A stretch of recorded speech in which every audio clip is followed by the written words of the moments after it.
नमस्कार, स्वागत है आप लोग का मेरे चैनल में। इस वीडियो में हम लोग प्रेशर स्विच का इंटीग्रेशन बूस्टर पंप के साथ कैसे करते हैं और ये बूस्टर पंप कैसे काम करता है वो हम लोग इसमें जानेंगे। वीडियो शुरू करने से पहले आप लोग ये चैनल या टेक्नो टिप्स का सब्सक्राइब कर लीजिए, इवन बेल आइकन भी प्रेस कर दीजिए। तो स्टार्ट करते हैं। तो बूस्टर पंप क्या है? Booster pump is a device that increases the pressure or flow rate of fluid such as water, oil in a such system where natural pressure is insufficient. जहाँ भी बूस्टर पंप क्या है, एक device है। तो जहाँ भी एक प्लम्बिंग सिस्टम हो या फ्लूइड सिस्टम जहाँ होता है उसको डिस्ट्रीब्यूशन करते हैं। यहाँ पे लेट्स अज्यूम कीजिए कि एक बिल्डिंग है। बिल्डिंग के ऊपर ग्रेविटी से टैंक से ऊपर पानी नीचे हर एक फ्लोर का धारा में जो हम लोग नल में पानी भेजते हैं, तो जिस फ्लोर तक प्रेशर इनफ नहीं है, प्रेशर सफिशेंट नहीं है, तो वहाँ पे हम लोग को क्या होता है, बूस्टर पंप लगाना पड़ता है कि प्रॉपर प्रेशर आए धारा में, शावर में। ठीक है। तो ये एक प्रेशर स्विच है, आप देख सकते हो। ये साइड में आपका रेंज है कि हम लोग मैक्सिमम कितना रेंज पे, कितना बार पे सेटिंग करें या केजी पर सेंटीमीटर स्क्वायर प्रेशर पे, तो उस समय जाकर एक्टिवेट हो। और दूसरा है इसमें आपका डिफरेंस। तो ये डिफरेंस कितना रखे कि फिर से ऑटो ये एक्टिवेट हो जाए। ठीक है। तो ये आप देख सकते हो, ये बूस्टर पंप है, उसका पिक्चर है। इसमें ये पार्ट हो गया आपका मोटर, ठीक है। ये पार्ट होगा इम्पेलर जिसमें पंप का पार्ट है।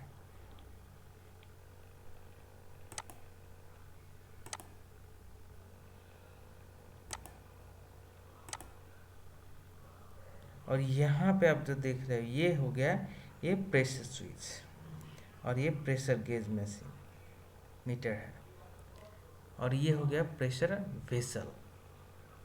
ठीक है। ये पार्ट सब हो गया बूस्टर पंप का। अब ये क्वेश्चन आता है कि हम लोग को चाहिए क्यों बूस्टर पंप। तो पहले ही हम लोग डिस्कस कर लिए हैं कि जहाँ पे प्रेशर इनफ ना हो नल में या शावर में लेते समय, उस जगह पे हम लोग क्या करते हैं, प्रेशर इंक्रीज करने के लिए वाटर का प्लम्बिंग सिस्टम में बूस्टर पंप लगाया जाता है। तो एक प्रैक्टिकल देख लेते हैं कि कैसे, क्यों हम लोग को ज़रूरी है ये बूस्टर पंप। तो यहाँ पे मैं क्या किया हूँ, 5 फ्लोर का बिल्डिंग लिया हूँ। ठीक है। ये टॉप फ्लोर में क्या है, टैंकी है, और उस टैंकी से हम लोग क्या कर रहे हैं, पाइपिंग करके ये नीचे फ्लोर में, हर एक फ्लोर में एक नल रख दिया हूँ, अब देख रहे हो। तो अब यहाँ से जो आ रहा है ये पानी, ये ग्रेविटी के थ्रू आ रहा है। ठीक है। तो एक ग्रेविटी का वो होता है, जैसे हर एक 10 मीटर, जैसे ऊपर से जब आते हैं हर एक 10 मीटर में कोई ऑब्जेक्ट फॉल करता है, यहाँ वाटर हो गया, तो हर एक 10 मीटर का जो दूरी में, हाइट में क्या होता है, 1 kg प्रेशर इंक्रीज होता है अब जब ऊपर से नीचे आते तब। ठीक है। तो यहाँ आप देख सकते हो, एक 4th फ्लोर से टॉप फ्लोर, ये दोनों का बीच का डिस्टेंस है 5 मीटर। इस हिसाब से यहाँ पे क्या हुआ, 10 मीटर के होता है 1 kg। तो इस फ्लोर पे आप जब ये नल खोलोगे तो वहाँ पे आएगा 0.5 kg पर सेंटीमीटर स्क्वायर। जैसे ही उससे डाउन गए, फिर आया 3rd फ्लोर पे, तो ये 5 और ये 5, सो यहाँ पे हो गया टोटल 10 मीटर। 10 मीटर हुआ तो कितना प्रेशर हो जाएगा इस फ्लोर पे, 1 kg पर सेंटीमीटर स्क्वायर। तो इस नल में जब हम खोलेंगे तो 1 kg पर सेंटीमीटर स्क्वायर के प्रेशर से पानी रिलीज होगा। अब ऐसे ही है 15 मीटर, और जहाँ पे 1.5 kg आएगा इस नल से। सिमिलरली 20 मीटर 2 kg आएगा। ठीक है। और 25 मीटर जो ग्राउंड फ्लोर पे है वो 2.5 केजी पर सेंटीमीटर। तो इस हिसाब से क्या है, ग्रेजुअली जब ऊपर से नीचे आ रहा है तो ये प्रेशर बढ़ रहा है ग्रेविटी के थ्रू। अब आता है कि सवाल कि हम लोग इस फ्लोर पे जब नल या शावर कुछ ले तो ये प्रेशर उतना इनफ नहीं, 0.5 के जो स्टैंडर्ड नहीं है। स्टैंडर्ड क्या है, एक नॉर्मल वाटर सप्लाई का प्लम्बिंग फिक्सचर में 1.5 केजी पर सेंटीमीटर स्क्वायर टू 3.5 केजी। तो यहाँ 1.5 यहाँ पे आ रहा है सेकेंड फ्लोर पे। तो इस फ्लोर तक जब नल या शावर ले तो कंफर्टेबल फील होगा यहाँ तक नीचे तक, क्योंकि 1.5 से 2.5 तो इस रेंज में आ रहा है। लेकिन आप थर्ड फ्लोर और फोर्थ फ्लोर पे देखोगे तो यहाँ पर 0.5 केजी और यहाँ पे 1, which is not an standard, ये स्टैंडर्ड में नहीं है। तो हम लोग क्या करेंगे, अब इस दोनों फ्लोर के लिए हम लोग को क्या चाहिए, प्रेशर इनफ नहीं है। तो प्रेशर बिल्डअप करने के लिए इस फ्लोर के 2 फ्लोर के लिए हमको क्या करना पड़ेगा, बूस्टर पंप हमें इस जगह पे अब चाहिए। तो यहाँ पे मैं डायग्राम के थ्रू जो ये वाटर सप्लाई जो आ रहा है पानी से, इसको क्या करेंगे, इस पंप का जो सक्शन होगा इनपुट वहाँ पे डालेंगे और ये पंप का डिस्चार्ज से ये फिर ये 2 फ्लोर के लिए सिर्फ। अब यहाँ पे देखते हैं इस पंप को हम लोग क्या करेंगे, इस प्रेशर स्विच को 1.5 केजी पर सेंटीमीटर स्क्वायर में सेट कर दिए, मैक्सिमम ये प्रेशर बिल्ड करेगा। अब ये पंप ऑलरेडी आपको कितना दे रहा है, 1.5 केजी प्रेशर, और एक तो हाइट के थ्रू जो ग्रेविटी के थ्रू भी है वो भी आएगा। तो इस नल पे यहाँ फोर्थ फ्लोर पे देखे तो ये 0.5 केजी ऑलरेडी आएगा और पंप के थ्रू 1.5 केजी आ रहा है। तो दोनों को जोड़ेंगे तो कितना हो जाएगा, एडअप करते समय 2 केजी पर सेंटीमीटर स्क्वायर हो गया। तो ये जो है आपका यहाँ पे नल पे अब 2 केजी आएगा। सिमिलरली अब हम लोग थर्ड फ्लोर पे आएंगे तो 2 केजी तो है ही है यहाँ तक प्रेशर, और फिर ये जो ऊपर से जो नीचे आ रहा है ये 1 केजी यहाँ पे, तो 1 केजी फिर ग्रेविटी वाला भी ऐड हो गया, तो 3 केजी यहाँ पे हमारा प्रेशर आ गया, जो कि इनफ है ये बूस्टर पंप लगाते समय। ठीक है, इसीलिए हम लोग को क्या चाहिए, बूस्टर पंप चाहिए, प्रॉपर प्रेशर चाहिए। अब ये काम कैसे करता है देख लेते हैं, वायरिंग। तो एक होता है, हमेशा क्या होता है बूस्टर पंप में, कंट्रोल पैनल होता है, स्टार्टर पैनल, जहाँ से एक पावर वायरिंग जाता है, मोटर का पावर सप्लाई, और दूसरा होता है ये जो प्रेशर स्विच होता है उसका कंट्रोल वायर। तो प्रेशर के अकॉर्डिंग ही ये बूस्टर पंप काम करता है। जैसे अपना सेट टेम्परेचर जो होता है रेंज उस समय पहुंच गया तो ये क्या होगा, बंद हो जाएगा। जैसे प्रेशर रिलीज हुआ तो फिर ऑन हो जाएगा।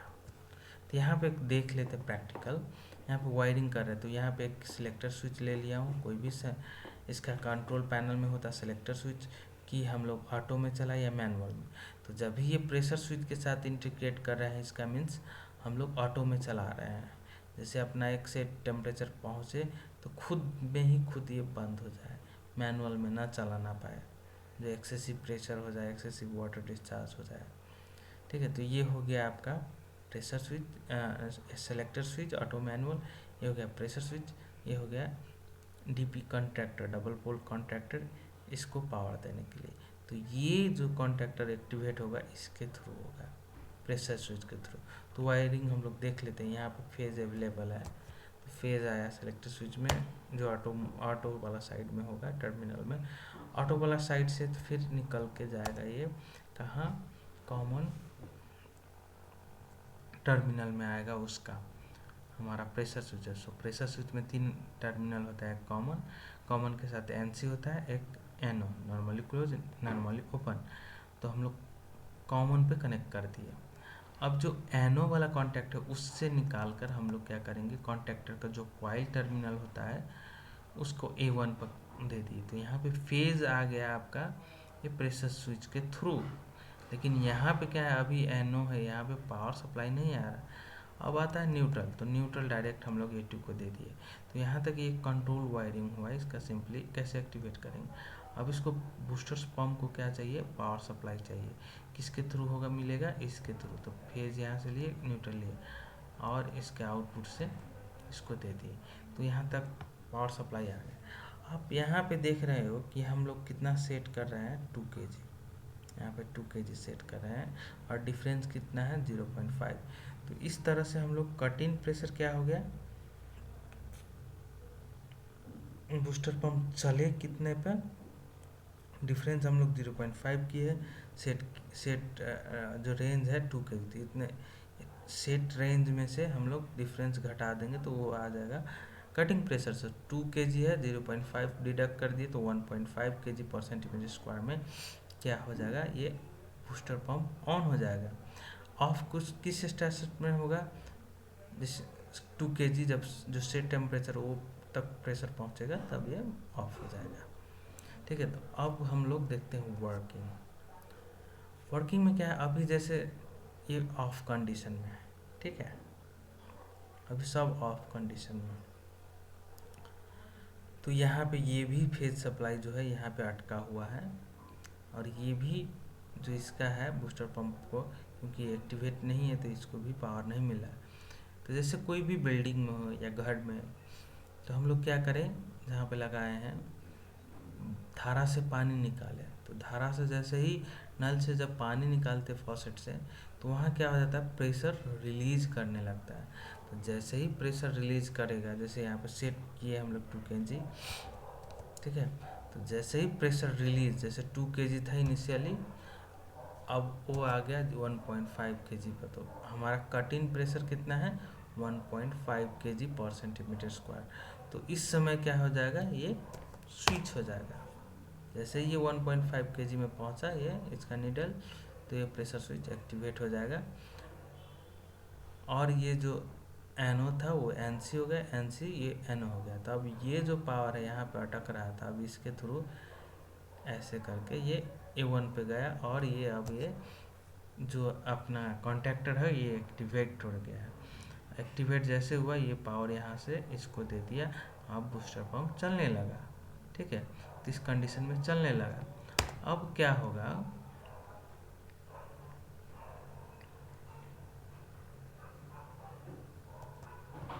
अब ये बूस्टर पंप क्या है कि चल रहा है, इस समय में अभी चल ही रहा है।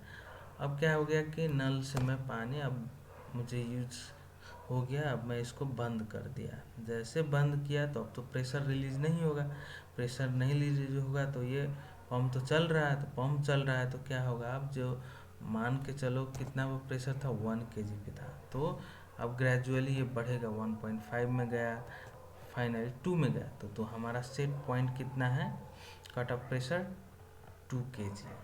तो जैसे 2 kg पे गया तो ये क्या हो गया, अब फिर से नॉर्मल पोजीशन में आ गया, स्विच हो गया, ठीक है, ये एनसी में आ गया। तो यहाँ पे जो फिर A1 का सप्लाई जो मिला था ब्रेक हो गया, फिर ये डीएक्टिवेट हो गया और ये स्टॉप हो गया। ठीक है, तो इस तरह से हमारा बूस्टर पंप काम करता है, हमारा ये प्रेशर स्विच के थ्रू। तो होप आप लोग ये समझे होंगे कि कैसे ये काम करता है अपना बूस्टर पंप प्रेशर स्विच के साथ, और इसका वायरिंग भी कैसे करते हैं, कंट्रोल वायरिंग और power wiring. So thank you for watching this video, हम लोग फिर मिलेंगे नेक्स्ट वीडियो में।